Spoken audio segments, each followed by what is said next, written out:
একজন প্রেসিডেন্ট আছে Putin.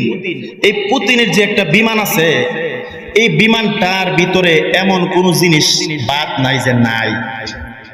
President পুতিনের যে বিমানটা, এই বিমান রাশিয়ার, এই বিমানটার ভিতরে এমন কোন জিনিস বাদ নাই। সিগন্যাল দেওয়ার থেকে শুরু করে, যুদ্ধর সরঞ্জাম থেকে শুরু করে, এটা যেন দেশ পরিচালনা একটা দল, এটা এমন, এটার মধ্যে কোনো কিছু বাদ নাই।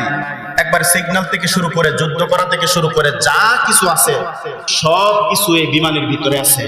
এই জন্য প্রেসিডেন্ট পুতিন এটা অন্য কোনো বিমান দা যাওয়া না, কোনো দিকে গেলে এটা দিয়ে যা, কারণ এটা তার জন্য সবচেয়ে নিরাপদ। বলেন তো, এই প্রেসিডেন্ট পুতিন যে এত জ্ঞানী, এত কিছু দিয়ে বিমানটা তৈরি করছে, হাসরের ময়দানে তার শরীরের মধ্যে কোনো বস্ত্র থাকবে? কথা বলে না, থাকবে? সৌদি আরবের সবচাইতে বড় ইমাম, ওনার শরীরের মধ্যে কোনো বস্ত্র থাকবে? আমার শরীরে কোনো বস্ত্র থাকবে?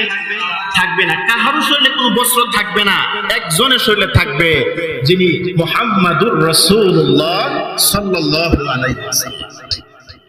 আমার নবীর শরীর মুবারকের মধ্যে বস্ত্র থাকবে। তাহলে যুদ্ধ শুরু হয়ে গেল। যুদ্ধের আগে কাফেররা ডাক দিয়ে বলে, আমরা জায়গা নির্ধারণ করব বদর উপত্যকায় আগামীকালকে 17ই রমজান। সাহাবায়ে কেরামরা রোজা অবস্থায়, আর কাফেররা বেরোজদার, রোজা না, তারা খাওয়া দাওয়া করে শক্তিশালী করে তারা জায়গা নির্ধারণ করলো কিভাবে? ওই জ্ঞানের মাধ্যমে তারা নির্ধারণ করলো বদরের প্রান্তর। কিন্তু যেই জায়গাটা নির্ধারণ করছে, কাফেররা নিচে শক্ত মাটি আর সাহাবায়ে কেরামদেরকে দিছে বালু মাটি।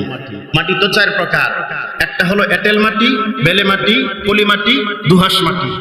এই এঁটেল মাটিটা, শক্ত মাটিটা কাফেররা চালাকি কইরা নিছে যে আমরা শক্ত মাটির মধ্যে দাঁড়াইলে পাও লড়বো না, মজবুত হয়ে থাকবো, তীর মারলে আমরা শক্ত করে তীর মারতে পারবো, আমরা তাড়াতাড়ি জিততে পারবো। এই চিন্তা করে তারা শক্ত মাটি নিছে। আর সাহাবায়ে কেরামদেরকে দিছে এই বালু মাটি, মানে গোড়াটা লইয়া দূর দিল ওই বালুর কারণে একবারে চোখে মুখে কোনো কিছু দেখা যায় না। তো চোখে মুখে যখন কোনো কিছু দেখতে পারবে না, তারা সহজে পরাজিত হয়ে যাইবে। এই চিন্তা করে তারা বালু মাটি নিছে।